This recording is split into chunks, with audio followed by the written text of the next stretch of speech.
What's up, y'all? Welcome to episode 268, maybe, of the Chumpcast. A lot of episodes. I don't know anymore because technically we missed a week. I mean, we did the show. This is the third week we've missed in 268 episodes, I guess. That is true, and I can't remember who I was talking to. I was talking to somebody at the convention, and they were asking, like, what's the key to it? Like, how consistent do you really have to be? They were probably they were like, yeah, you probably take like a week, a month off. I was like, yeah, no, not at all. Because your listeners will fall off. Well, they typically do fall off. I had one person text me who I didn't even know listened and was like, hey, where's the episode at? And I'm just like, all right, first of all, I didn't know you listened, but thank you. Yeah, we took a week off. Yeah, no, it's good to know that people are counting on that, like for their commutes and stuff. Mm-hmm. Unfortunately, last week fortunately we were at Wizard World. Unfortunately, we had some tech issues with the audio and Mark's crappy iPhone and everything else that could have gone wrong did go wrong. But we did have fun. Yeah.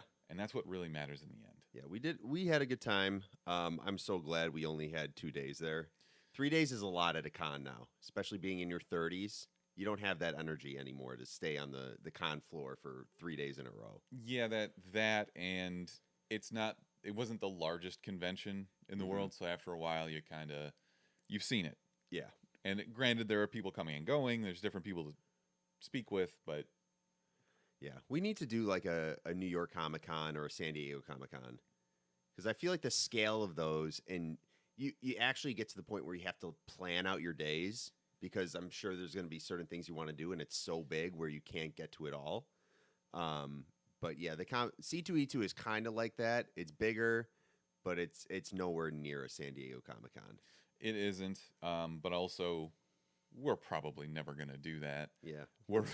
We both had kids, and now it's just super hard to get away, and there's still a pandemic going on, unfortunately. But yeah. I felt as though things were pretty calm. Mm-hmm. Nobody went wild. Yeah, there was some drama, which I won't mention, with some of the shows that we're going to be doing their live thing on the stage that we hosted alongside Chuckload Comics. Let's be honest, channel. Chuck hosted it, and we were there to support it. Good job, Chuck. Yeah, thankfully put up our banner for whatever reason, but thank you, Chuck. We appreciate that. Yeah, it was awesome though. This was the first year that Chuck had a stage. Yeah. So having the stage was just a different vibe overall. We had seats there, whether or not it was people actually interested in listening to whatever was going on stage, or if they were just tired and wanted to get off their feet. It's still nice having a designated area with a stage and then with seats. It gives it a different feeling, and your people that you're interviewing, your celebrities, it looks cooler when they walk up and they're like, oh, this is actually a real thing. Lou Ferrigno sitting up there on stage, first of all, dwarfed Chuck. I mean, he would dwarf most people because he's a gigantic man. But you could tell that he was comfortable there, and he had a good time, and that was great. And I got to ask him questions. And yeah, I was on like the side of him as he was on stage, and he was just sitting on this little chair with his fingers intertwined like this.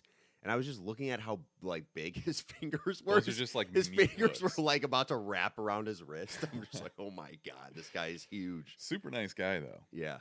He talked about his bodybuilding, which I enjoyed. I didn't think anyone was going to ask him about it. You asked him a question about it, but I didn't know how he was going to feel about talking about that at a Comic-Con. I figured he'd want to stay on like the whole Hulk and what else did he do? Yeah, he just did Hulk mainly.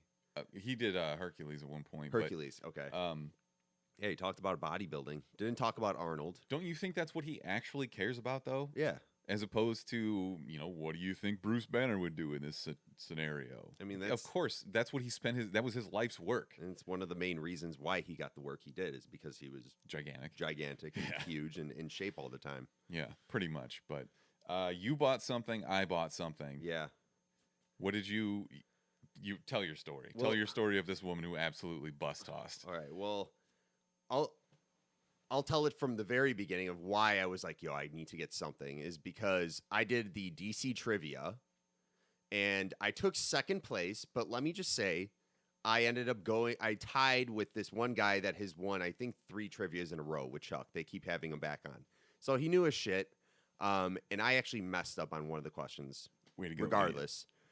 And so I thought they were just going to do one last question for like the tiebreaker. They ended up having us like draw this thing, which is fine. They had us draw this character, which I had no idea even existed. So I lost. Got a $25 gift card. You don't sound salty about it or anything. Dan DiDio was there, who's the co-publisher of DC, alongside like Jim Lee. So he's a big guy with DC. And I was answering questions that he wasn't even getting, like what was the alternate name of Wonder Woman? It's Suprema. Like he didn't even get that. But there were some hard questions. I digress. So I didn't get the main prize, which was a Catwoman, like smaller statue type thing. And I was kind of pissed. I was like, all right, I'm going to go buy something now. So I'm walking around looking for something. And there's this Harley Quinn. It was from the episode Harley's Holiday from Batman the Animated Series, where she's all like dressed up and she has Bud and Lou, her hyenas, with her. And so I'm talking to the guy. I'm like, all right, how much for that? He's like, $150. So I'm like, okay, let me think about it. I walk away, and then I'm like, I'm going to bargain with this guy. So I go back, and there's this girl working with him. And I say, how about $115 cash? Because I'm looking online. It's selling for like, the last it sold was like $130, but I can't find it. I couldn't find it on eBay or Amazon or anywhere. So I'm like, oh, this is pretty scarce to find. He's like, no. These you can't really find anywhere. So I was in the back of my mind, I was like, yeah, he's telling the truth. It's like they're actually going up. I'm going to stay at 150. I'm like, all right. And the girl out of nowhere just said, but we sold one of these for 125 the other day. And the guy looked at this girl that was working for him and was just like, what the fuck? He's like, oh, yeah, yes, we did. Yeah. So I was like, all right, not 115. Let's do 125 cash. We agreed on that. And so I got this statue. I feel like you didn't even have to do that. You just been like, all right, 100 cash. Yeah. You piece of shit. He was the atypical comic book guy. Like he was huge in this lawn chair. He definitely didn't get out of all weekend. Like he was the typical then. He was. Okay. Oh, did I say eight? Okay. Yeah. Sorry, atypical. You lost me. He was. The typical comic book guy. He was a massive dude. So didn't even matter what the girl said. He was like, all right, I'm not getting up off this chair to even check the price of this thing. So I doubt he even cared. They're trying to get rid of their shit when they're at cons. All these vendors. Well, and they're trying to find somebody who either doesn't know better or just has so much money they don't care, and they'll just pay a sticker price on something. Yeah. If you've never been to a convention and you're going to one, and you want one piece of advice, is always bargain. Mm-hmm. And sometimes you'll get somebody who doesn't even want to budge, and that's fine. You just walk away because you'll find the same shit at somebody else's stand. Yeah. But I found this King and Kodos sitting right here if you're watching on the live stream. This was a convention exclusive in 2019, I think. Mm-hmm. I'm not huge into Funko Pops, but certain ones, and obviously I'm huge into The Simpsons. We saw this at one stand for $150, and another guy had it for $75 sitting there. I was like, I'll give you $50. And we ended up working that out. So they do sell for a lot of money, I guess, but it glows in the dark, right? Yes, it does. But that's going in my office. It's the best feature of it, besides it being King and Kodos. I don't know. I'm a pretty big fan. It's got like the drool detail on it is really good. Oh, I didn't even notice that. Exactly. Well, you got to get in there real deep. You got to do a statue review of that, Mark. Yeah. Just like, okay, here's the 2-minute statue review. Oh, he's got the little gun. Yeah. Shit. The disintegration ray gun. Yeah. Yeah. So that was our weekend, and it was good. It was really good to be back in public at a convention. Mm-hmm.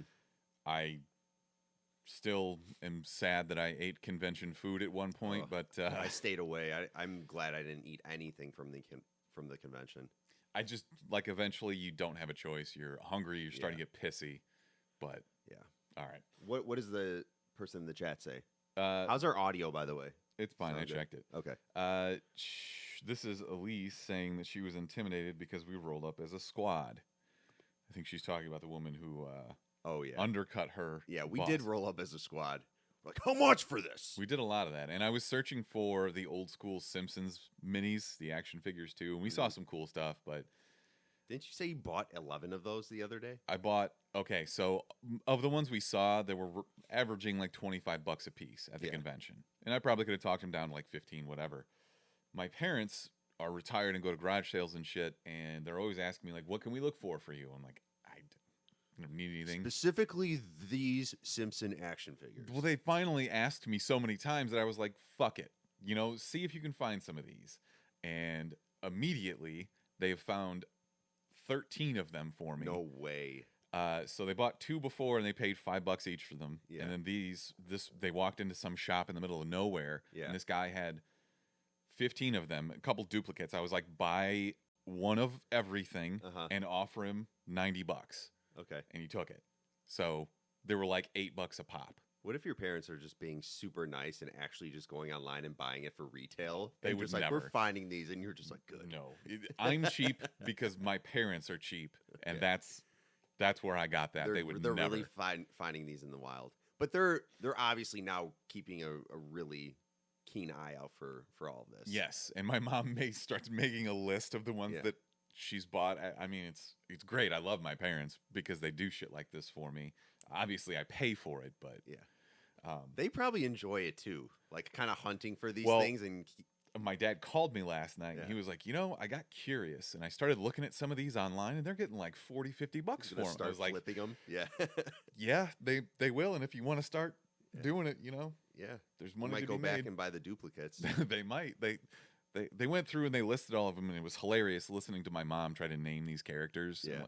I don't know. It's some guy in a suit and Super Nintendo Chalmers.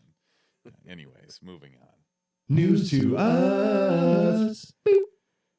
I was partially sad that we were at Wizard World last week because DC FanDome was happening Saturday. I didn't even know it was FanDome. I thought it was Fandom. I mean, maybe I just it kept is. calling it but they made it clear, like The Rock was like DC FanDome. I mean, that doesn't mean he's right. He's The Rock. He just showed up and people listened to what he said. But DC for sure told everyone, like, hey, people are calling it Fandom. Make sure it's FanDome. They need to know this. I just thought that. I mean, that's how it's spelled. Yeah, I know. I'm an idiot, though. Well, let's start at the beginning.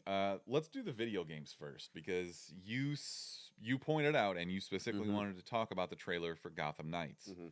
We've seen a little bit of this before, but I apparently forgot completely that the Court of Owls was the topic of this game. So what did you think? Yeah, we're gonna get Talons, which are for people that are that don't have the background. This was a New 52 run. This was a comic book run by Scott Snyder in 2011, I think.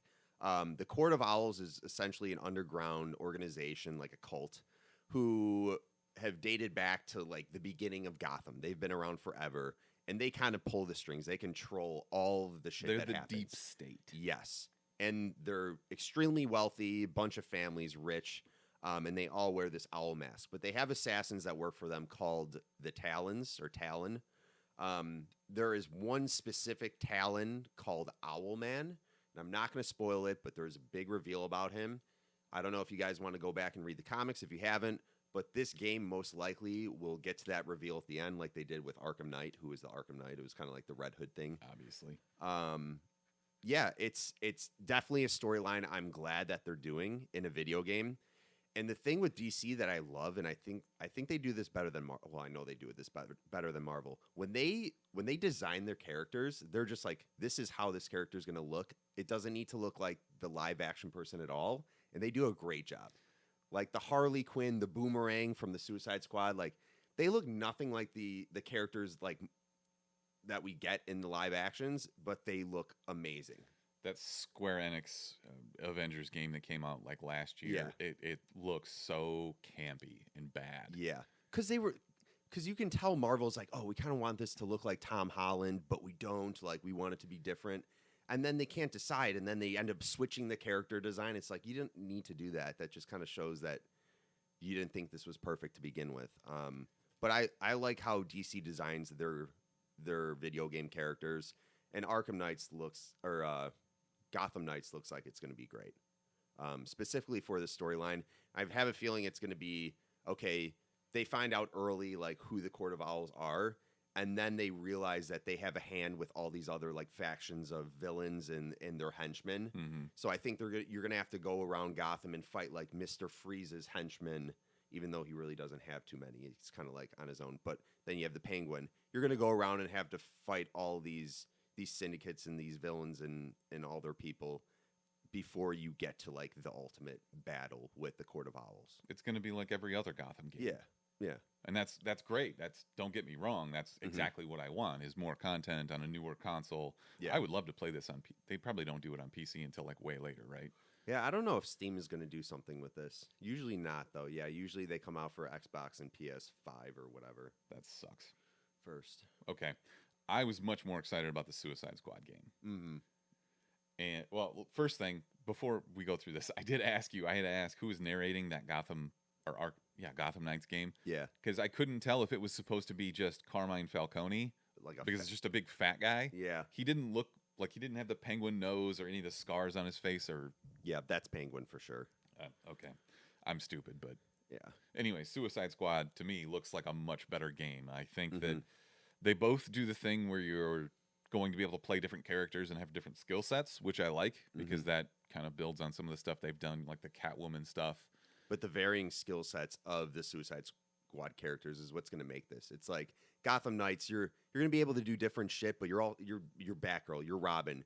So it's going to be near the same skills. I feel like you're going to have some abilities to use gadgets or whatever, but with Suicide Squad, everyone's completely different the way they fight and what they use. And that's what I'm excited about, because that adds extra depth to this. I mean, I know it's kind of a crude comparison, but like Lego games. Yeah. Where you go through it and then you have to go back over it. Yep. And play with a different character to do different things. I'm a big fan of stuff like that because it makes it more playable, replayable. I wonder what's going on with the Justice League. Why you would have to kill them? I mean, it seems like whatever alien force came in is just taking over and mind control. Yeah. Yeah. You have Jon Stewart as Green Lantern, which I'm a fan of. I'm more happy to see him than like a Hal Jordan in the Justice League. I love his character design. And isn't he the super cocky one? Yeah. Okay. I love him.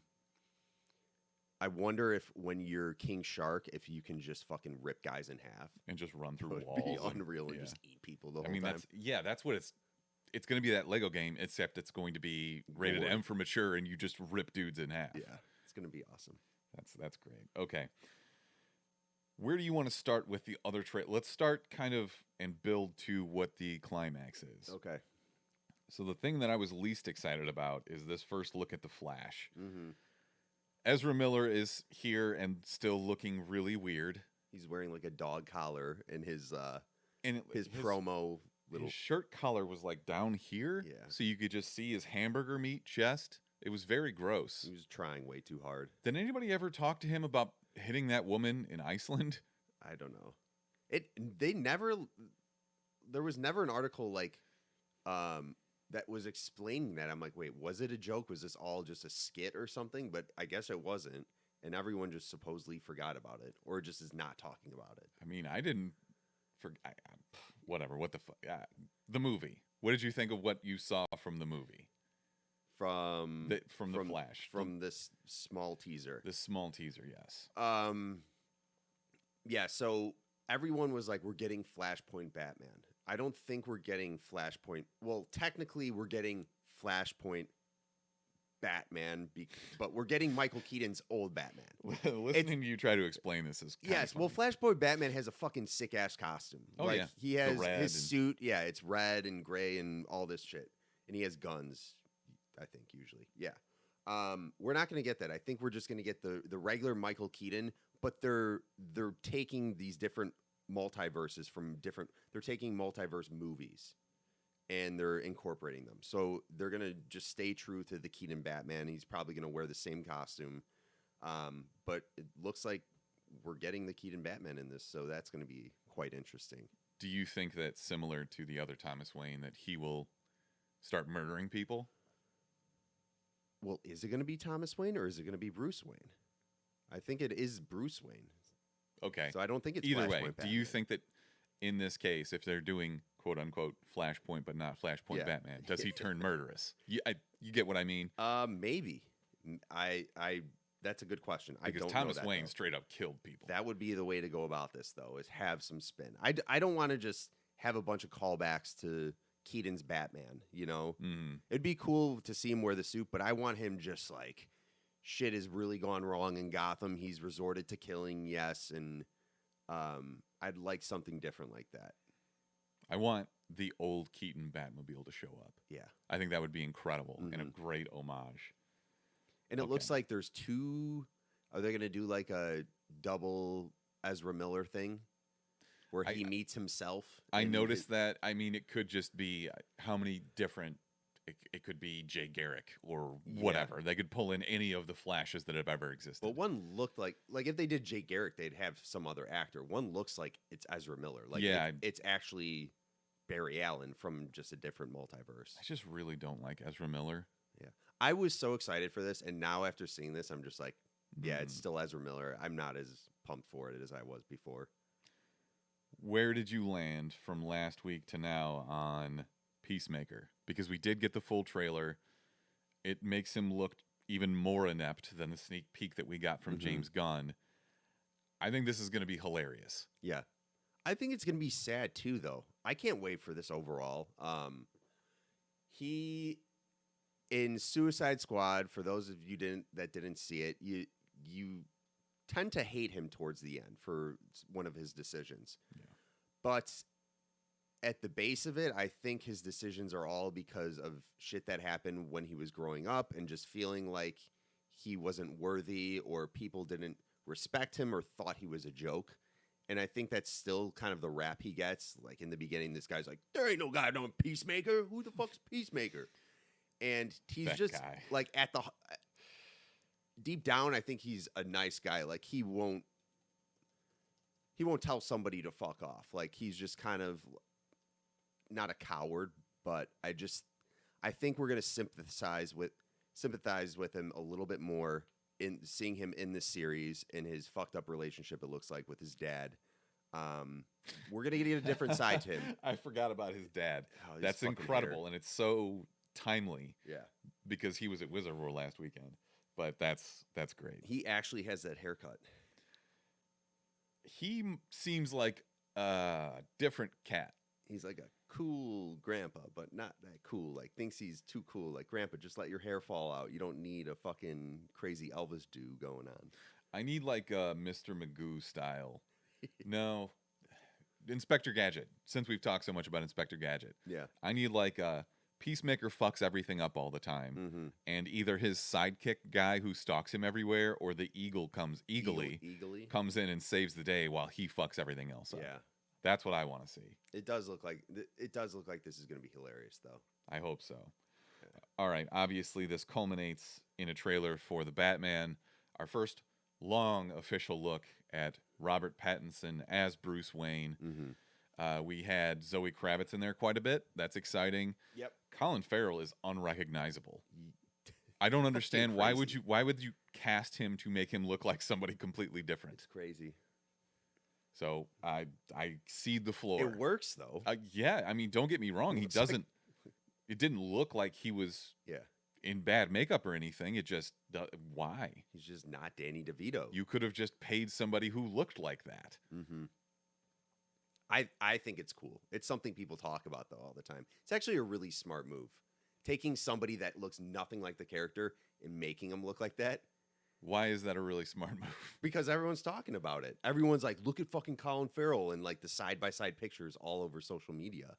Yeah, it's insane what they did with his prosthetics and his makeup. So before we get into the Batman thing, obviously they've been kicking around rumors of his own HBO Max show. Yeah. Do you think he wants to be in that much makeup for a fucking TV show run? I don't know. And he came out when he was talking in an interview about the Batman, and I guess there's not much of him in it, and he says that, but he seems okay with it because I think he is going to end up doing this show for HBO. Yeah, if he's not really in it that much, I feel like we're not going to see that much of the Riddler. I feel as though this is going to be a lot of setup, and that might be a misstep if people aren't willing to wait for the second installment. But I mean, since when does DC make good decisions about their movies? But Zoe Kravitz as Catwoman looks fucking amazing. I think she's perfect for that role. I think the Batmobile looks bad. Yeah, I could see that. It's doesn't look too futuristic. No, it actually looks like an old muscle car. Yeah, but this is a younger Batman. There's really nothing about him that's futuristic. Like he doesn't have the whole. Well, he does have a Kevlar suit or something. Yeah, because he gets shot a billion times in this trailer. Fucking 1,000 bullets. What if you got shot in the face, man? How does nobody think of that? They just keep pouring bullets into his chest, and he's got an exposed mouth. What is that movie where the guy's like, "But what if he shot you?" Oh, it's Dumb and Dumber. What if he shot you in the face? I didn't think that far. That's funny. I said this when he was casted, when everyone was losing their shit. I think he's going to be one of the better Batmans that we get. That's not saying I think he will be better than Bale. I'm going to go on record. And Bale is my favorite Batman. That is okay. I think you're crazy to say that. We'll see. I was very mad about his whole spiel not wanting to get in super good shape for this. I think he got in shape. He did. I think he was but he's always really skinny. Yeah. And he doesn't have to be like Lou Ferrigno, Hulk jacked, but come on, man. Yeah. He said he didn't want to set a precedent. Yeah. But you're Batman. I know. It's like saying I'm going to play Hercules, but I'm going to have Woody Allen do it. Yeah. Regardless, Pattinson is a great actor. He's already proved that with all the movies he's done over the last couple of years. He's going to bring the vengeance to Batman and just the pure anger. They had to get that corny ass, "I am vengeance." Yeah. What'd you think of his Bat voice? I thought it was good. It's not bad, right? I thought it was really good. Yeah. The when he screams at, I think that was Riddler at the other end of the glass in Gotham PD. I didn't understand what he was saying. I guess he said, what did he say? He was like, "Why are you doing this?" or something. But I was like, all right. I think he's going to go really full intense Batman for this. And I'm down for it. That feels like they're doing that on purpose. Mm-hmm. The whole you've got to have one ridiculous Batman line in the Batman book. "Where are they?" Yeah. Or whatever it is. Where are the drugs? Where are the drugs going? It's like the guy. Have you ever seen those videos of the guy walking? He's like in Canada, just walking on the train and just like interrogating people. "Where are the drugs?" Just fucking yelling at everyone. God, I would punch that guy in the face. There was one other thing I wanted to mention about this. Oh, who's doing the score? Is it Hans Zimmer? I will look that up. Because I didn't really notice. This was like a Nirvana song, right? I think it was another Nirvana song. I think. It was a slowed down, like the thing that everybody was doing for a long time once Age of Ultron did it with No Strings on Me. Yeah, composing the score for the Batman. I mean, you could talk while I look this up. No, I was Michael Giacchino. Okay. I don't know who that is, but Hans Zimmer did Dune. That's why I was. Yeah, I think actually I remember reading a story saying that was why he wasn't doing it. Yes, you're right. All right. Anything else from FanDome that you wanted to talk? Jeffrey Wright. Oh, yeah, as Commissioner Gordon. Yeah, I wonder how much they're going to use him. If it's a setup, they've got to have a lot of Commissioner Gordon. Yeah, I like the casting for that, and I think it's going to be a noir detective story. Everyone's saying that online. With that said, I would be surprised if they didn't have a lot of Jeffrey Wright as Commissioner Gordon, kind of not working with Batman, but like, yo, get the fuck over here. Why did you do this? Why did you just run through 20 guys? I mean, there's never been a scenario where they didn't have a good relationship, so whatever. I saw The Rock tweeted out like the first look at Black Adam, but that was pretty much the only other thing I noticed from FanDome. That was pretty much the opening to DC FanDome. was that little teaser. It was like 15 seconds long. It looked cool though. I'm kind of upset though you didn't see him with the hood off with the ears. Yeah. I think they're gonna do the Black Adam ears. I would I assume. think you have to. It looked fine though. Yeah. Great. What else? Fine. We have 2 trailers that were not DC related. And I should say that we're going a little deeper into the news this week. 1, because we took a week off, and 2, because Brick's not here. We're not doing a draft this week. So sorry, that'll be back next week. Uncharted actually looks pretty damn good. Yes. I was not expecting that at all. I thought this was going to be... It's been in development hell for 15 years. Mm-hmm. I forgot they were keeping... I thought Mark Wahlberg was going to be the main guy. He was supposed to be 15 I'm not years crazy. ago. And now he's too old, so they made him Sully the old guy. It works. It works. Yeah, I guess. so I don't... I think at some point... So if you don't know, Uncharted is a flagship franchise for Sony, for PlayStation. Obviously, they're the company that's backing this, and they have the money to throw at it. It looks like they went nuts on this. Mm-hmm.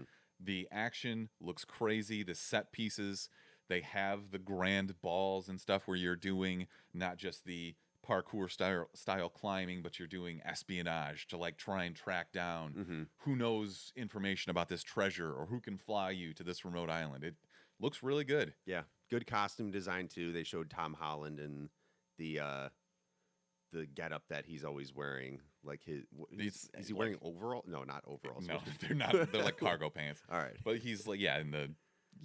I don't even know how to describe I would watch him. that. I'm kind of think that Mark Wahlberg and Tom Holland might have good chemistry. Yes, I was thinking that as well.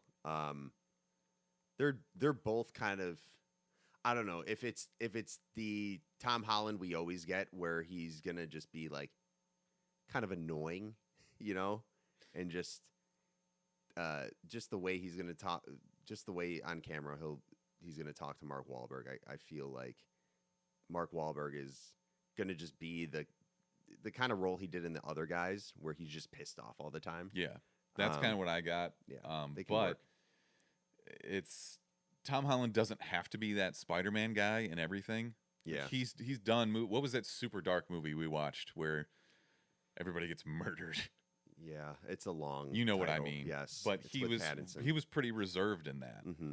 So I don't necessarily think he has to be that way. The devil something.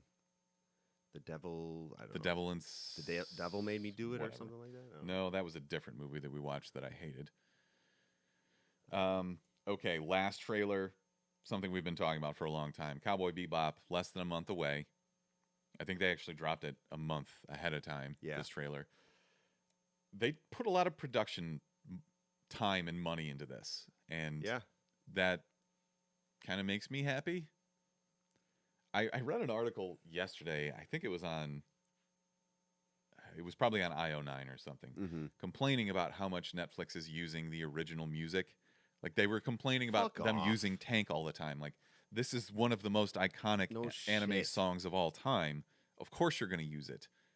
You know, if you're a psycho, is if you're a person that watched that series and skipped the intro. There's no way you can skip that intro. It's one of the greatest songs of any show. let Not alone only that, anime. but the creepy music they played when Vicious shows up, Mhm. It was good. goosebumps. Yes. Goosebumps. It Very was, excited. It was just for like this. it's true to the anime. Couple things I noticed is they did a great job with the trailer and like the transitions were really creative. The way they like split the screen and had them like pulling and utilizing the border in the screen. Yeah, the bars. It's hard to explain without seeing it, but they did. I was kind of blown away when I saw it. I was like, all right, I'm going to give this a chance. I still have some problems with the characters more and more I watch them in character. John Cho just looks a little bit old, I'm going to be honest, for the Spike He is character. well, I hope he plays the careless, fun type Spike. He just seems like, I don't know, he seemed kind of boring and just old in dude, this. the first time you see him duck a punch Yeah. that he's not even looking at, that he shouldn't have even seen, you'll be fine with it. Yeah. Jet, I think, will be the most true to the anime. I loved how that The guy was voice playing him. is really close to Mhm. the English dubbed version. Yeah. I feel like they are doing some kind of mixing to try to make their voices sound not Close. exactly, Yeah. but more like the original anime characters. Yeah. Ein is going to be the most is going to be the perfect casting. Just like, how do you fuck that up though? You just get what kind of dog is that? It's a corgi. A corgi. Yeah. But I'm very excited to see that and whatever they do with Ed. Yes. So we're going to transition now to a little bit of news. We'll keep this short. According to THR, Danny DeVito is going to play a smug professor in Disney's Haunted Mansion. So we know Scarlett Johansson's going to be there. Mm-hmm. He joins Lakeith Stanfield and Owen Wilson, who are also going to be there. I just feel as though when there is Danny DeVito news that I can bring to our listeners, that I have to bring it to them. Okay. Do you have thoughts on this? Not really. Haunted Mansion. We just had the Muppets version. This is completely different, right? This is a reboot of the Haunted Mansion from how long ago was that? I don't even know that there is a Haunted Mansion movie. I thought this was just based on the ride. No. Okay. I think there's a movie.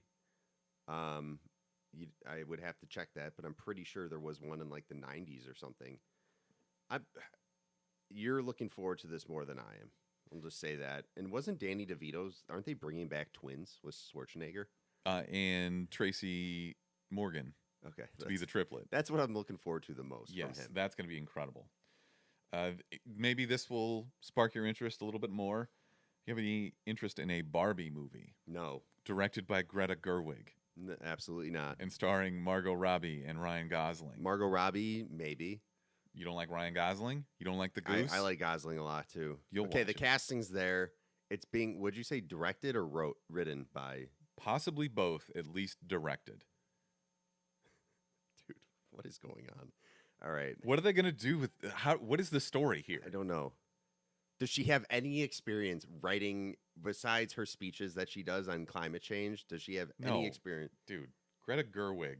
Oh, I'm thinking of Greta fucking, what's her name? You're thinking of Greta Thunberg. I'm thinking of what the fuck is wrong with you? Dude, I was just like, wait, what? Okay, let me explain though.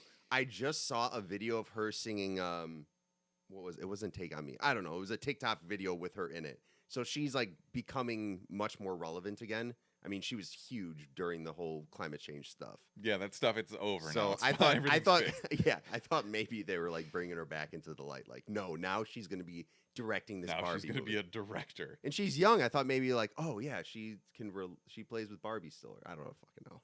I also don't know what to tell you.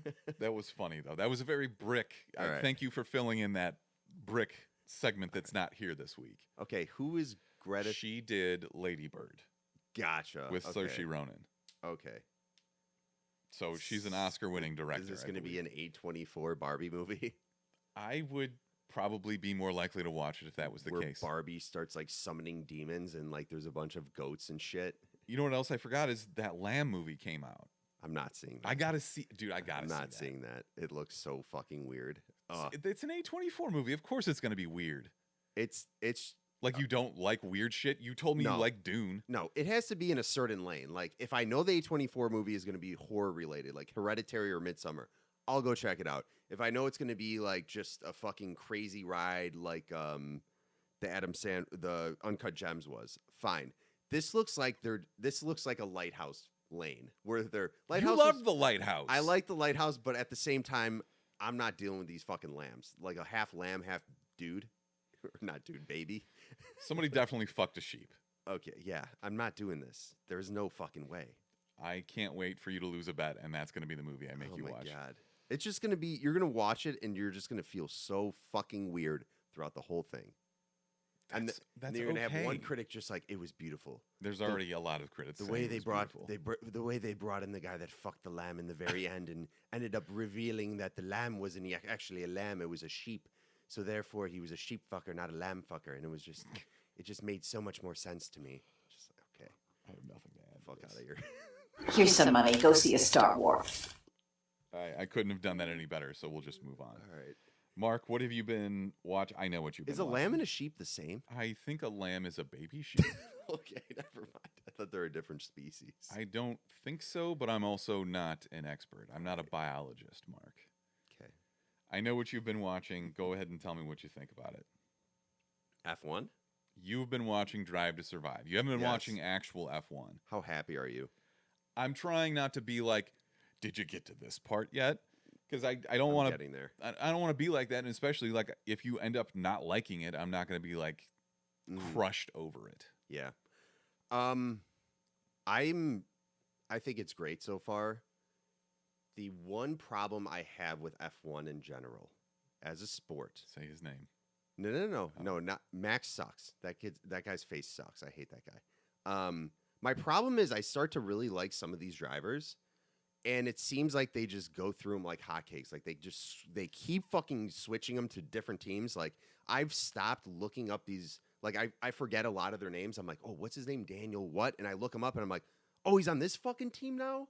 He was like on 3 different teams in 3 years. So you're through the first season and a half. Like if I want to, so there's going to be teams that disappear and reappear. know, but here's the problem I'm getting to. If I'm supporting a team, it's mainly because I really like the driver. That's fine. What I go with. I mean, you can switch teams. I wouldn't be supporting Mercedes if I didn't like Hamilton, because Mercedes is just, they're a powerhouse. It seems like. But Hamilton seems like a great dude. Like he has a lot of history with that one guy that passed away. And so I'm mainly in it for the drivers. And I just don't like that. Like if I want to buy a Ferrari hat because I like the driver, fuck, that guy might be gone the next year, it seems like. This is the same thing with baseball players and football players. They could be on a different team. Do they do long contracts with them? Like you at least have to be on this team for 5 years. It doesn't seem like they do that. There are some, but only the best drivers will get a contract that long. Okay. No, you make a good point, but at the same time, I feel like other sports, you get a better idea of how long this player is going to be with the team for. It seems like with F1, you never know. If they have a couple bad races, they might just can them, which makes sense. I mean, you need to perform. You only have 2 drivers. Yeah. But I start to really like these guys. I'm like, oh, I kind of want to get a McLaren hat or something. And then I see like they're on a different team the next year, and we're just like, "Fuck, all right." Well, that's how they make a lot of money on merch. I can tell you that. Because it's really cool though, seeing how important the full team is to like getting this car ready. And dude, what are the tires made out of? Fucking balloons? Like, what are they? Like there's like little. They like clip each other, and then one tire just fucking explodes. They grip through like 4 Gs at 200 miles per hour. Yeah, they kind of have to be. They look like balloons, though. They look like fucking tires you would put on your Mario Kart. They're actually changing that next year, and they're putting much bigger wheels on the car. Really? So I'm excited for you to get caught up, because I think that it'll make you actually want to follow F1. I am already well, I'm not, because I don't want to know where these guys have ended up. That's what I mean. But I will once I get caught up with every season. I will admit there's 3 seasons. I will admit that it was hard going from the end of the 3rd season into F1, because there are movements, but you get caught up, and then all of a sudden you can decide who you want to root for. Yeah. And the thing is, you don't have to pick one team. I like a lot of different drivers, and I like them for different reasons. Yeah. So, I mean, there are certain guys who've been around forever. You've seen Alex Albon, and he is going to start with a new team next year, and he's going to drive for Williams. So, oh, is that the Thai guy? No. Yeah. His mom is the one who was in prison. He's Thai. Yeah. Yeah. Okay. Anyways, I'm very excited for you to get caught up. I want to go to the race in Miami next year. I think that would be incredible. That would be so it's fun. In May. We'll see. How would you go to a race being so fucking cheap? I'm you go up to all the guys with Rolexes, just like, do you realize how many Simpsons action figures you could get for that Rolex? Okay, Mr. Statue Collector, let's not go overboard here. I like luxurious items, though. You think they're all fucking stupid. You think that I'm cheap at all times. Where I'm cheap most of the time so that I can splurge when I need to. Like, there are certain things that I think are more important. Like, I spent more on a vehicle than you do. Yeah.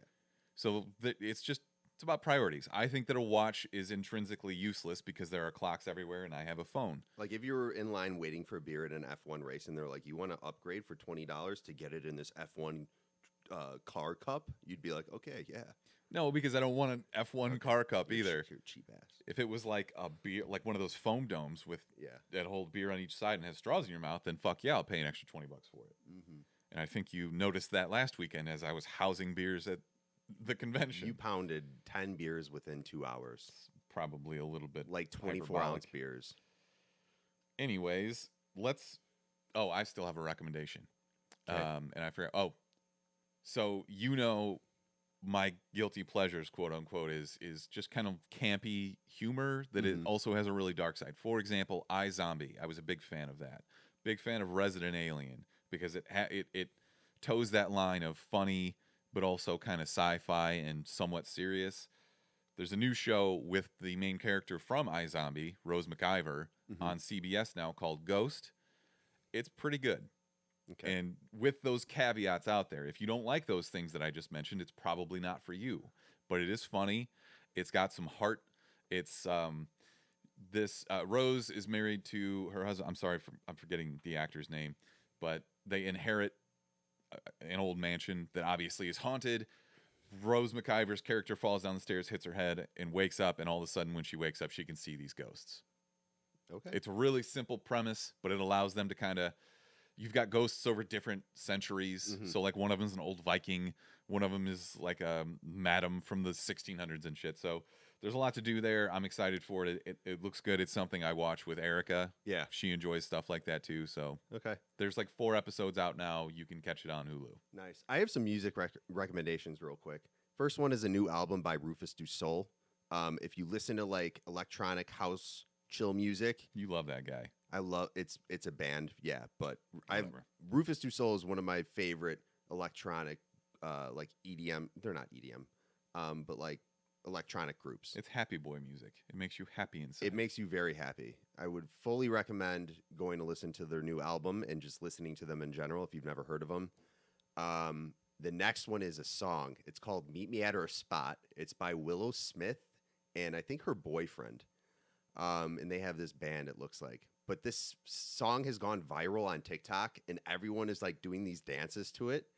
It's an indie, I don't know how to describe it, like an alternative indie song. Will Smith has actually a really great voice. She's the daughter of Will Smith. I mean, that's not that surprising, yeah. right? He can sing. It's one of those songs, especially if you watch it on TikTok, you're going to be like, what the fuck is this song? And then you're going to, if you watch this live version they do, you're just like, this song's not that great, and then you just keep listening, and you're like, oh, dude, and then you start singing it and shit. It's like one of those songs you think you're not gonna like, and then fully get into it. For me, that's always "Call Me Maybe." Yeah.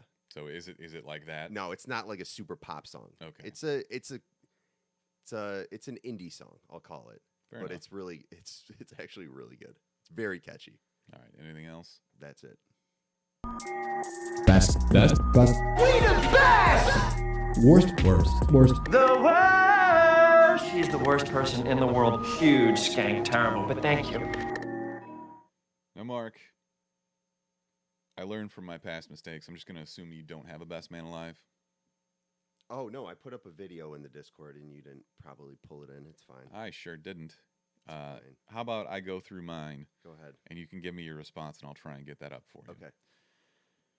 Someone hacked candy corn. Is that a game? No, it's Candy corn, the actual candy corn. Yes. So Oh, it's candy. here's the headline. Just in time for Halloween, a ransomware gang has targeted Ferrara Candy. It's actually in Chicago. Krisky used to work there. Really? Yeah. Okay. Confectionery responsible for producing Brock's well-known candy, candy corn. Imagine dying for candy corn.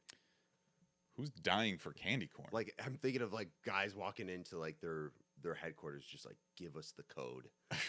I don't think that's really how ransomware works, but whatever. Just like give us the design, and we're gonna upload a new design for candy corn that you're gonna manufacture. And the guy's like, no, you can't change candy corn. You just can't change it. You just fucking kill him. I feel like maybe you don't understand how ransomware works. Go on, explain. That would definitely be the movie version. Okay. But essentially, what they do is just encrypt all of their data. Oh. So and they makes won't give sense. them the encryption key unless they pay them a shitload of money. So Ferrara is responsible for 85% of all candy corn manufacturing. Okay. So they are putting 85% of the evil into the world because candy corn is Satan and should be flushed down the toilet. And it tastes like rocks. I can do like 2 candy corns, and then I just want to fucking end my life. If for some reason rocks just all got soft, Yeah. and you ate one, that's what candy corn tastes. No, what's worse than candy corn? Candy pumpkins. Oh yeah, terrible. Like one candy corn is like okay, but I'm good now. One candy corn pumpkin, you're fucking jumping off a bridge. I never want to see either ever again. And I don't understand. You know what's not okay? I know that it's okay. We don't kink shame or anything like that anymore. I will fucking shame you if you tell me that candy corn is good. It's not even the idea that maybe you like taste. You have different tastes than me. But it's the fact that it's such an inferior candy to every other candy that exists. Yeah. Sour Patch Kids, Reese's, Milky Way, all of them. Yeah. All of them are better. Jolly Ranchers. Tootsie Rolls are better than candy corn, and Tootsie Rolls suck. It's because it's a seasonal candy. It's like a Hallmark candy, I'll call it. Hallmark candy is probably a good way to... It won't fucking go away. Okay. I'm sorry, I can't get your video up. It's okay. It's a really funny video of this kid who had the best costumes, especially for like little kids, are the ones where they have like something inflatable attached to them and it looks like they're riding a dinosaur or something, you know, but it's them doing the legs and all that stuff. I saw a good one that was Mario on top of Yoshi. Okay. So like the top half of him was in Yeah. the Mario and got the hat, and then obviously Yoshi on the legs. So this kid, I don't know, we'll post it somewhere. This kid basically, well, I would assume his dad designed this costume to where it looks like he's like in pajamas, like he just has like the legs dangling. He's in the murderer, which kind of looks like Scream, like Ghostface. Okay. But instead of the ghost face, it's like an alien face. It's just so stupid. And he's like, the way this kid acts while he's in it, it looks like he's getting taken away by this alien and his dad's like chasing him. It's fucking hilarious. It's perfect. That's always funny too because kids run so stupidly. Yeah. They're like wobbling all over the place, so it probably looks like a struggle. That's good. I like after 2 times watching it, I got it, but the first time you watch it, if you're not ready for it, you're just like, "Wait, what the fuck is happening?" He like the kid sells it to the point where you're like, "Wait, what the fuck is this guy taking this kid for?" Like it looks legit. That's a good way to get the cops called on you. Yeah. All right. Crazy. Well, I'm sorry I couldn't pull it up for you, but okay. thank you for pointing that painting that beautiful visual there. Of course.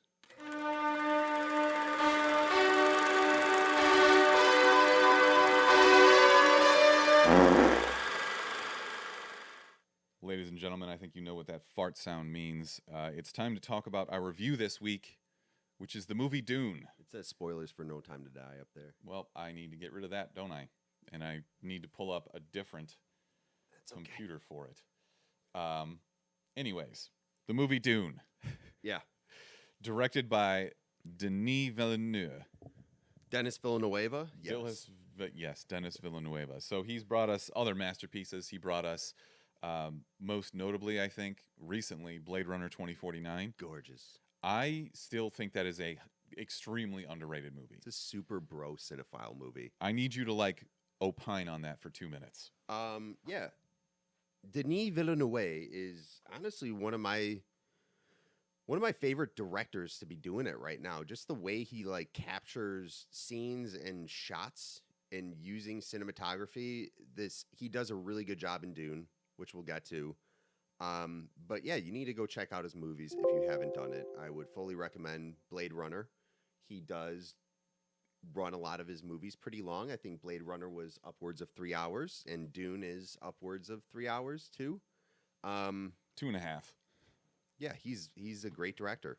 There's going to be a 5-hour director cut, though, right? For I Dune? would think. I don't know. It seems like something that people would be clamoring. I don't understand what the obsession with Dune is. I really liked the book so far. I read halfway through the first book, and it actually where I stopped was a good place to stop because this movie is only part 1. There's going to be a part 2, most likely. Probably. Aren't there like 5 books? 6 more parts. Yeah. Okay. They do a really good job at capturing everything, or mostly everything that happens, and staying true to the book. Okay. But where I am in the book is a little bit behind to where this movie ended, but there wasn't much more that happened where I didn't already kind of know what was going to happen. So that was good. I'll be able to finish this book probably before we finish part 2, which will be in... You'll be able to read or listen to like 7 more books before we actually get part 2 of this. Yeah, we're probably going to get that in, 2 years? I would think 3. Okay. And also, I mean, it hasn't been greenlit yet, right? I'm sure they're waiting to see how this actually does. I'm sure that based on the reaction I'm looking at, 83% on Rotten Tomatoes, 92% from fans, plus everyone is seeing this because it's on HBO Max, it's in theaters. You went to a theater to see it.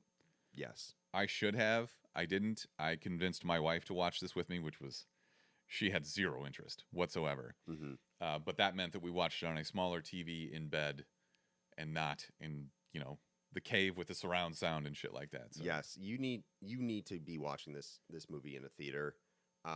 If not, you better make sure you have one of the most up-to-date, best picture quality TVs out there, and it should be huge, because this on a big screen does justice to what Denis Villenueve can do with a movie. He's like, it's a gorgeous movie. Every scene in this movie, seeing it on the big screen, you're just like, holy fuck, that's crazy that a movie can exist like this. I do think it's interesting. Usually, Denis, we'll call him, works with Roger Deakins, one of the best cinematographers to ever do it. This time, it was not Roger Deakins. It was Greg Fraser, whom I've never heard of. I don't know many cinematographers, but didn't really miss a beat. Yeah, I could still tell it was very pretty. I'm going to rewatch this. I want to understand what people love about it. Yeah. I need to digest it, I guess, or something. I didn't necessarily get it. I would go see it in an IMAX in a week or so when it's not going to be full of people. It's honestly, I'll probably just watch it on my big ass TV and say that fuck should it. be able to do it too. If you can, man, it's hard to say this because I never liked when people were like, "Oh, you got to read the book." Reading the book though makes understanding this movie a lot easier. Probably, and you appreciate it a lot more too. Okay, I will consider it. So this, obviously, as Mark said, is based on a series of books by Frank Herbert. This came out in the 60s. And as I was watching it with my wife, she kept saying, this is just a broke-ass Star Wars. And I was like, well, you can't really say that because this came out before Star Wars. Star Wars was kind of based off this, wasn't it? There are absolutely heavy influences from Dune into Star Wars. Okay. And there was also the 1984 film, Dune, which had Sting in it and had... I didn't see it. I've heard it was terrible. I think people are kind of making that turn on it to now where you look back and just see like what it was for the time. And it's kind of just a cultural touchstone, not necessarily a good movie, that's for sure. But I've never seen it either. Maybe I'll watch it if I decide I like this. Yeah. So we've got quite a cast here. Starring Timothée Chalamet as Paul Atreides. I love that you can go from like Flagador and Tremonskader, and then it's just like Paul and Jessica. Lady Jessica. What the fuck is going on? Yeah, it's people do mention that a lot. It's just like, oh, Paul. But you're never going to forget his name. I've forgotten his name several times. Maybe you will. Stilgar and who else? We have Peter de Veres. Let's just go through this. So we had Rebecca Ferguson as Lady Jessica, I think you said. So she's one of the Bene Gesserit. Oscar Isaac is Leto Atreides. I had no idea that he was named after Jared Leto. That's fun. Josh Brolin is Gurney, who's just a big badass, and I did not like him in this role. Gurney? Is Gurney supposed to be a dickbag? You hear it, yeah, yes. Okay, but you hear his voice, though, you're just like, damn, why can't you just be Thanos? Yeah, I can't get over it now. Whenever I hear his voice, I'm just like, oh, that's fucking Thanos. Did you know that was a Skarsgård that was Baron Harkonnen? Yes, that's the dad. Yeah, they put him in like fat makeup and made him float. I didn't recognize him. Josh Brolin, we talked about. Dave Bautista, who absolutely deserved a bigger role in this. That sucked. Zendaya, man, they really made it seem like she was going to be in this movie a ton, and she fucking isn't. Yeah. So that's fun. David Dastmalchian was very creepy with zero eyebrows. Chang Chen was the doctor, and the rest of these people. Jason Momoa. Duncan, Idaho. Yeah, there's another. That's like a random name generator name that you would get for like you remember that Japanese baseball game from a really long time ago, and they put it through like a computer that tried to make up American sounding names or baseball players. I don't remember. That's where that's the first thing that comes to my mind when I think Duncan, Idaho. Yeah. Oh, one more guy. Javier Bardem was Stilgar. Mm-hmm. I liked him. He was funny. He was good. I didn't realize, well, let's set this up. It's 10,000 years in the future, something like that. They're mining spice, quote unquote, which is not spice. It is a drug and rocket fuel at the same time.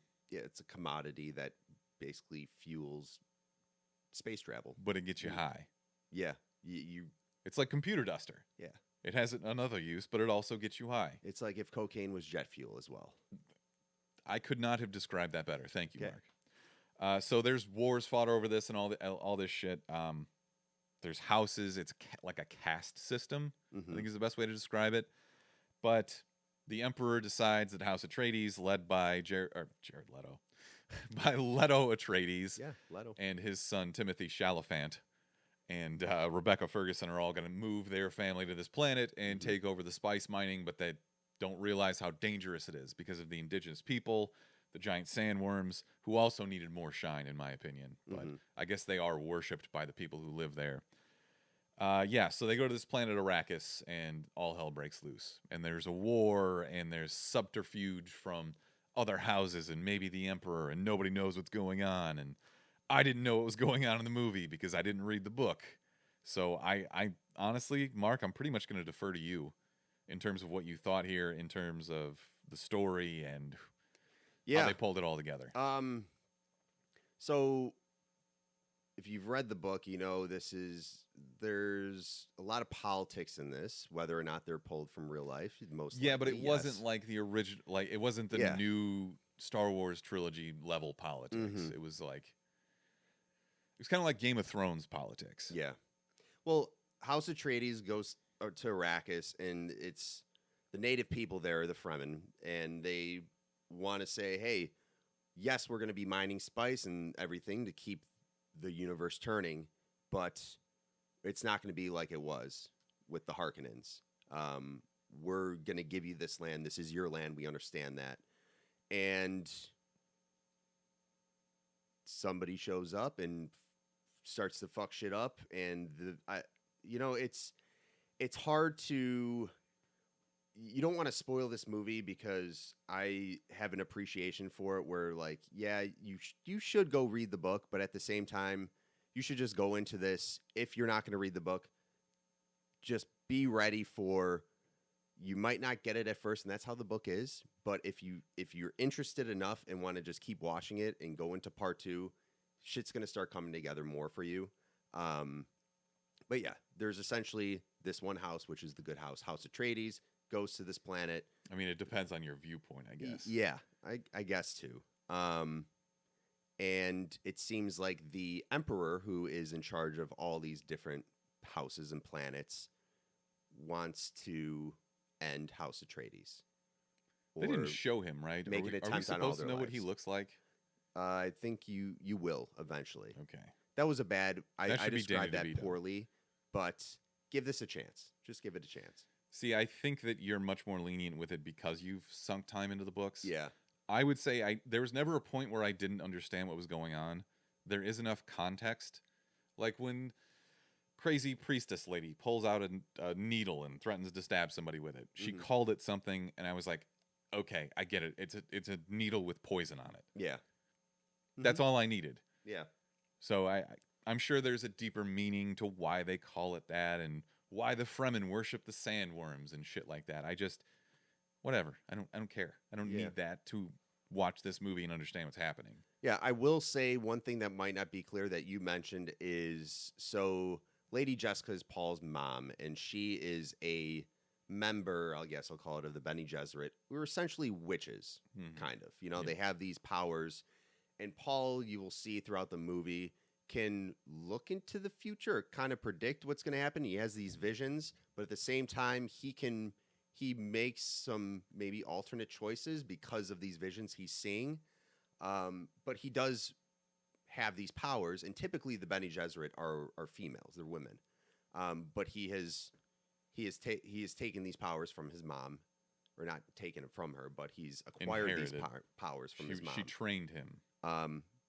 So he is. You get the sense that he is doing what he's supposed to do. Like he is the prophecy kind of thing. It's very Mary Sue. Yeah. The whole thing where he knows how to fight, but also the coolest thing about this movie to me was the personal force fields. Yeah. Everything else, like, yeah, that looks cool. That's a big planet. Oh, look, a big worm. But everything else was just kind of meh. Okay. Yeah, it's. I think once we get into like the where the Fremen live in part 2, this sucks to say because part 1 was a long movie, but they did a really good job of capturing everything so far to where they ended part 1 that was in the book. It makes sense that it's not just one movie. You can't really do this in one movie. But overall, I'm gonna say see it. I thought it was beautiful. I think Denis Villeneuve was the perfect person to be doing this. I thought the cast was outstanding. I thought Timothée Chalamet did a great job portraying Paul. Yeah, we don't get much of Zendaya, but we will. Jason Momoa surprisingly was he was just Jason Momoa. He was Jason Momoa, but he was also most likely Aquaman, but he just lost his powers because he was on a sand planet. And Aquaman is that old, apparently? Yeah. Okay. First of all, dude, imagine if you were on planet Arrakis. How many days would it take for you to die? One. Because you would have one bender. Yeah, I would die immediately. And then you would instantly die of heat exhaustion. Where does the booze go? If you're just technically, am I not bringing in more water if I'm drinking Busch Lights? So and 98% of it is recycled. Let's talk about the suits for a second. What do you think of the recycle I water don't care. suits? Okay. I mean, I assume that when you're on a desert planet 8,000 years in the future that they've figured out how to filter things properly for some fucking reason. They don't have like cell phones or communication. Why? This is the future? I don't know. You'll find out. I mean, I guess it was written in the 60s, so Yeah. nobody really thought. But even then, like Star Trek, they had video calls and shit like that. Nobody.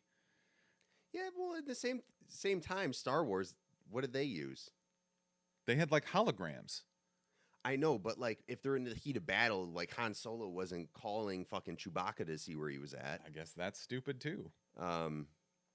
Yeah, I thought the movie did, like, the suits are very important, and I think that's one of the big differences I noticed is like how the book describes the suit. It was like a whole chapter and like really made you think like, oh, this is fucking actually awesome. The suits look cool in the movie.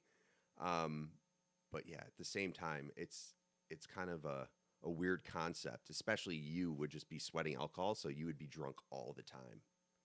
They'd be like, why is Smithers just blacked out still? It's been 3 days. You're talking me into this. Because he's just recycling his own sweat, which is 80% alcohol. Why could that dude fly? Oh, the Baron? Yeah. Because he's just a powerful dude. I don't know. Was he bathing in blood? No, I don't think it was. It might have had some blood in it. I'm just really confused by a lot of things that was going on. So I don't know everything. That wasn't Leto Atreides' wife. It was his concubine. I guess. Because he said at one point, I should have married you. Yes. I'm pretty sure she was a hooker. I don't know if she was necessarily a hooker. Dude, I'm not that far. I'm not the expert on Dune. I thought you were. Yeah, I just thought you would be more than. Dune, though. Dude. I I don't know if she was a hooker. Maybe that's in like later in the book. I'm pretty sure they called her a concubine. I don't know if there's something with the Bene Gesserit where they like can't marry or something, or can't be with a partner because of the powers they possess. Yeah, dude. Why did Homeboy's eyes just flip up in his head? And he had the lip thing. Oh, this lip thing? Yeah. I have no idea. That was one thing. I went with my cousin who actually has read all the books, and I forgot to ask him that because I don't know what the lip thing is about. They have this little like. There's so much weird shit that I just it's like a marking. Came completely out of nowhere. I do want to take a minute to read you my wife's review of this. Oh, she's pissed probably. Not pissed. Hang on. Where the fuck is this? Sorry, I'm working on it. What'd you think of the ships, the Dragonfly ships? The Thopters. Yeah. I just kept saying in my head in the Arnold voice, get to the Thopter. The Thopter. The Thopter. The Thopter. All right. Dune, a much better Star Wars with a few exceptions. E.g. She liked it better than Star Wars? Let's fucking go. I mean, you'd have to ask her about it, really. I think she just doesn't remember Star Wars right now. Okay. Getting high off of Paprika, The Flying Fat Man, and the Thundercoppers. On a scale of Jar Jar Binks to Chewbacca, I'd give it a solid R2-D2. I don't know if I'd call it paprika because it doesn't like have a red. What would you call it? Cumin? It's like just fairy dust, kind of. It's just sparkly, right? I have so many questions. Why does it affect him I know. differently? Is it because he's this? But do you have questions because you're honestly interested, or do you have? Or do you, Look, are you just gonna say I honestly don't even care though? No, I care because I Okay. sat through 2.5 hours and Yeah. I gave it my full attention. I wasn't on my phone. Like I wanted to really enjoy this because it seems like a lot of people do. Yeah. And when something is like that, I want to understand why. Yeah. And I'm not saying I didn't like it. For me, this is a save it until I can sit down and watch it again. Like I Mhm. wouldn't feel comfortable recommending this to someone that I don't know really well. And doesn't like sci-fi. I would never recommend this to somebody that It's doesn't very appreciate sci-fi. any type of sci-fi. Yeah. But the books are the same way. There's so many people that I'm like, yeah, I just started reading the books. Honestly, to be honest, We're fine. to be honest, I'm not following it that well. And everyone that I've talked to is like, that's fine. Just keep reading it. Like, that's how the books are too. That's not a good way to start a franchise. But dude, this guy, like Herbert, what's his name? Hubert? He was probably on so many Oh, drugs. Herbert, the writer. The writer. Okay. Yeah. He was definitely on How do you drugs. even think of this shit? Drugs. How do you even think of this shit? See, we're in the great golden age because we can look at weird shit and think of other weird shit based on that. But to be the pioneer of weird shit Yeah. takes a special kind of crazy. But some of the things he thought of were, I mean, they weren't that creative. Like there's duels and shit. Oh yeah, let's just have a duel right now. I mean, I guess. What did you think of the fighting in this? Was that any good for you? I like the fighting. When Paul was training, and then the guy you don't like, what's his name? Josh Brolin? Yeah, I do when he like Josh walked in. Brolin. I just thought his character in this was dumb. Yeah, when he walked in though, Gurney. we haven't gotten the full extent of the fighting though. We haven't gotten any battles. Like this movie is an epic sci-fi journey adventure. It's like journey adventure, the same shit. I get what you mean. Yes, there is gonna be that moment where So why couldn't you give me at least a flash of that in this movie? we did. We had the invasion happen. We had that. It was fine. Yeah, we had a lot. There was a lot of explosions, And a lot of people dying. Do you think this movie would be better if it was rated R? Yes, I do Okay. actually. I do think it would be better. That was something that I felt almost immediately. Yeah, you don't really see any blood, but they do shield that with the shields. Like a lot of these people activate their shields and then they still get penetrated. Mhm. And then they die and they just cut away. The movie has a lot of good ideas. I don't have the interest base. And you know what? Maybe I'll check out more. Maybe I won't. I do want to watch it again. I will at least give it that because I think it deserves that. Mm-hmm. Um, You gonna say save it? that said, save it. Okay. Yeah. Yes, if you're into sci-fi, especially if you've read the books and you're a Dune fan, you're seeing this no matter what. But if you are a Dune fan, you're in for a treat because I thought this was a fucking great movie, beautifully shot. No surprise there from Denis Villeneuve. If you're not a Dune fan but you love sci-fi, still go ahead and check this out. I would recommend seeing it on the big screen. And yeah, if you're not into sci-fi at all, maybe save this. If you have HBO Max, you might want to check it out, but do give it your attention because if you put it on in your kitchen and you're doing other shit, you're not going to know what's going on. You're not going to care. No, you really got to pay attention. And to this. that's just going to be bad for your overall enjoyment of this movie and thoughts on it. But yeah, I'm still going to stick with see it. I had a great time because I did see it in theaters and I thought it was pretty awesome. Okay. Well, let's wrap this up. We'll put Okay. a bow on it. I'm trying to think of what next week is. 2 weeks is Eternals. So I'm trying to pull this up right now. But October, that's the 28th. Maybe we should just review 29th. Halloween then. because that was what we were reviewing for Wizard World, and that's getting close to Halloween, so why not? We can think about that. I would love to watch that again. I thought it was great. I don't mean watch it again, but we can I will watch it. I'm not saying you have to. Yeah. I will watch it again. I'll watch it again. I thought it was excellent. So check that out. Maybe that's what we'll do next week. If there's something that I'm blanking on, then so be it. We'll come back to that. Yeah. Thanks for tuning in, and thanks to everybody who came to see us at I almost called it C2E2 at Wizard World. We did see some people who are listeners. We really appreciate that. Shout out to Joe and Elise who came and drank with us on Saturday. That was fun. And shout out to Chuck for making it all happen. Chuck and Shauna. Check them out at Chuckload of Comics. You can find us at the Chumpcast on all social media platforms. Call or text us. You can leave us a voicemail at 847-920-6107. And I guess until next time. Jumps out, motherfucker.